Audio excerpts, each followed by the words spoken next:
vya dini vinakataza kuingiliana baina ya mwanamke na mwanaume kwenye hedhi. Hii ndio inaleta tatizo kubwa sana ya kuleta pingu. Naomba hii mitandao serikali ingilie kati. Kila mmoja daktari, watu wanaumia kweli kweli. Kwenye hii mitandao watu wanapewa madawa ya ajabu ajabu. Unazungumza madawa ya manabii. Nyakati za miaka mingi ya asili.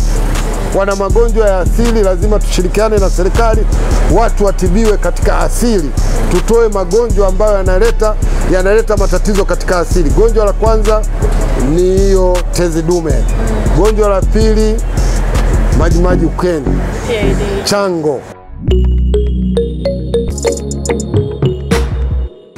Sawa. Dr. Kifimbo, umekuwa ukitibu watu wengi kwa muda mrefu sasa, na kumekuwa na tatizo la UTI, kumekuwa na tatizo la PID kwa wanawake wengi na vijana, na hasa kina mama zaidi. Wajikinge vipi wa kina mama kuhusiana na hili tatizo, lakini tiba yake ikoje? Kama nilivyozungumza awali kuwa tuna magonjwa yetu ya Kiswahili. Hii PID ni magonjwa ya Kiswahili, yale ni machango ya majimaji ukeni. Yanatengeneza bakteria ambayo yanakula ndani na nje. Sasa yale yanahusika na tiba asili. Wengi kweli, hili tunazungumzia ukweli wa mambo. Watu wengi wamejitokeza kwenye huu ugonjwa, ni mkubwa sana. Ningeomba serikali ishirikiane na sisi, kwa sababu kuna dawa moja ambayo tumefanyia utafiti mkubwa na watu wametibu, imesaidia kwa haraka zaidi na inasaidia kwa muda wa siku 3, lakini mgonjwa kaugua muda mrefu sana ya magonjwa, kwa sababu hii inaambatana na majimaji ukeni, mwasho sehemu za siri, ule uteute, ule nini, yani kwenye sehemu za haja kubwa, za haja ndogo unakula sana. Lakini sisi kwanza tuna dawa ya kusafisha, tunachemsha na nawia, tuna dawa ya kusiriba usiku na asubuhi ya kunawia, na tuna dawa za kunywa. Zinaondoa haya maradhi na kuua wale bakteria haraka sana. Baada ya siku 3 anapata mabadiliko makubwa. Tungeomba serikali kwenye hili swala, wale madaktari ambao wanahusika na hii mambo ya PID, tukutane nao tuweze kujadili. Kwa hiyo kuna magonjwa ya asili ya sisi, na haya yanatokana muingiliano baina ya mwanamke na mwanaume kwenye hedhi. Haya lazima haya magonjwa, kwenye vitabu vya Mwenyezi Mungu vya dini vinakataza kuingiliana baina ya mwanamke na mwanaume kwenye hedhi. Hii ndio inaleta tatizo kubwa sana ya kuleta PID, kwa sababu wanakomea. Hata kama ulikuwa na maradhi, unajua kuna kitu, mwili ni kinga. Sasa sema vipindi vyetu vifupi, mwili ni kinga. Zile kinga tunaanza kuziua tukiwa bado wadogo. Tunaua kinga kwenye kujichua, unaua kwenye tezi dume, uzalishaji wa tezi dume unakuwa ni mdogo. Tunaua kinga kwenye kuingiliana mwanamke na mwanaume kwenye hedhi. Kwa hiyo kinga zako za mwili umeanza kuzichosha toka umeanza kubalee mpaka umekuwa. Sasa hii inaenda kukumba, ukipata ugonjwa kidogo unakuwa na maradhi mengi mwilini, ndo majimaji ukeni, mwasho sehemu za siri. Mwanaume naye anapata busha, henia, ngili. Hivi vitu kwa hospitali vinatibika, lakini dawa za hospitali zinatibu, hazina kinga. Lakini kwenye dawa zetu zinatibu na kuweka kinga, kwa hiyo zinaponyesha haraka, kurudisha nguvu za kinga, zinarudi haraka katika mwili na kuondoa yale maradhi. Kwa hiyo na wahusia wa Tanzania, tuna magonjwa yanakuwa na asili ya magonjwa ya kiasili, lazima utumie dawa za asili. Hata madaktari wenye hekima na busara ufika mahala usema, bwana nenda, kama sisi tunatibu jino dakika 3 kule unangoa. Mwenye akili anakuambia nenda kwa Kifimbo usingolewe jina lako, kwa daktari mwenye hekima na busara. Na madaktari wengine wakikuta yamewazidi kule wanatuleta huku, kwa sababu wanajua ya magonjwa ya asili yanatibika kiasili. Kwa hiyo ningiasa dunia, ningiasa serikali, ningemuomba waziri wa afya, ningemuomba Mheshimiwa Rais wa Jamhuri ya Muungano, kwa kweli aatilie maanani kwenye hizi tiba, atuunganishe katika ukweli. Sisi kweli tunasajiliwa na Baraza la Tiba Asili, lakini hatuna ukweli, hatutibu pale wanaenda kutibu tiba mbadala. Wameshajuana na wakienda kule wanadunda. Leo tumeeleza tiba mbadala muda gani serikali imeturuhusu tuwe pale, lakini ukienda wewe mwenye tiba asili, mwenye asili yako, wanakuchenga havina ukweli.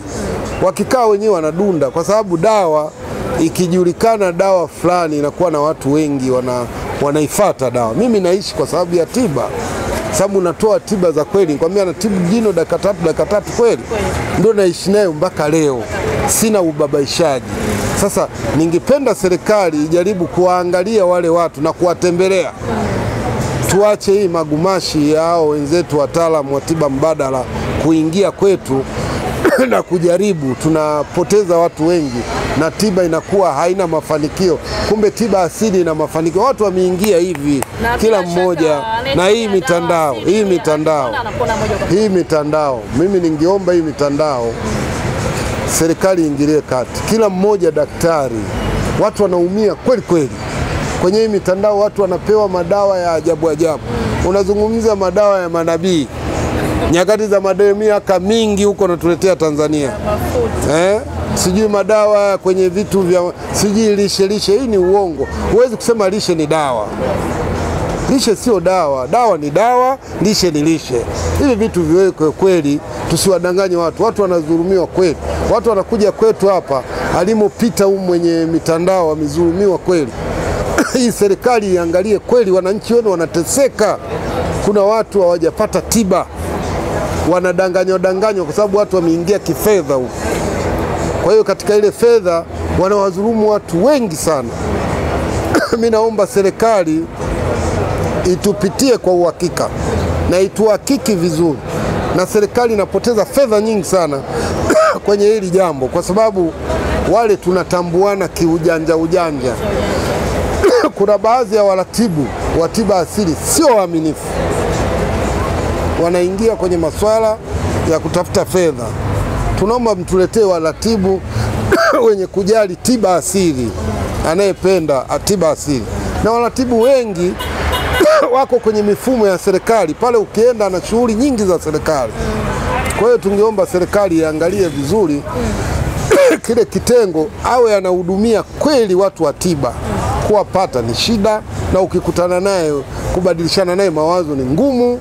Yeye ana mawazo ya tiba za kizungu. Kwa kweli ili swala liwe mchanganyiko wa kweli. Sasa hivi wanayepeleka tiba kwenye hospitali ni tiba mbadala. Sisi tiba asili hatujapata nafasi. Tiba asili hatujapata nafasi. Na tukipata nafasi dunia itatikisika. Na tukipata nafasi, kwa kweli mafanikio yatakuwa makubwa sana ya tiba. Sababu watu wengi wanaugua mahospitalini, wanakwenda sehemu mbalimbali, hawajapata tiba asili. Kwa hiyo tunaomba serikali iangalie. Sawa Dokta. Kwa dunia na ulimwengu huu wa sasa, wanaume wengi wamekuwa wanakosa nguvu za kiume. Hii inasababishwa na nini? Na wewe kama nguli wa tiba za asili. Kukosa nguvu za kiume kuna sababu nyingi. Kuna sababu nyingi sana, lakini sababu kuu zaidi ndio kwamba tuna magonjwa ya kiasili. Sababu kuu zaidi inayosababisha magonjwa ya kukosa nguvu za kiume ni vijana kujichua. Hata sisi wazee wetu wao wanaelekeza na itoke elimu zaidi, vijana wasijichue. Anapovijichua kijana anaharibu sehemu za uzalishaji wa tezi dume, sababu tezi dume ndio linazalisha manii. Sasa kama linazalisha manii tezi dume, anaua mishipa ya uume, anaua sehemu ya uzalishaji wa tezi dume. Kwa hiyo unapokuwa, zile kinga za mwili zimeshaasiliwa ukiwa kijana. Kwa hiyo tatizo lake, tezi dume likiwa haliwezi kumwaga manii, linaleta sumu. Zile sumu ndo zinaenda kuzaa kisukari, miguu kuwaka moto, kiuno, magonjwa ya kansa. Kwa sababu tezi dume, tuseme ukweli, hata wataalamu wanisikilize, tunaongea ukweli. Sijui wataalamu wanaweza kunambia kiungo kinaweza kufanyiwa operation. wataalamu watueleze, tunajua tulifafanue ukweli. Tezi dume haliwezi kufanyiwa operation, wanafanyia operation matezi. Wakisha kufanyia operation matezi, na maana wamesha kuua nguvu, unakuwa kama vile Ashakum Simatus, unakuwa hanisi. Ashakum Simatus unakuwa hanisi. Unavofanya operation ya matezi wanakuua, lakini tunaiomba serikali watu wetu wasife. Ipo dawa, tumefanya utafiti mkubwa, inatibu hayo maradhi. Hayo maradhi hayahitaji operation. Hayo ni maradhi ya kiasili, yanahitaji tiba asili zilizokuwa makini.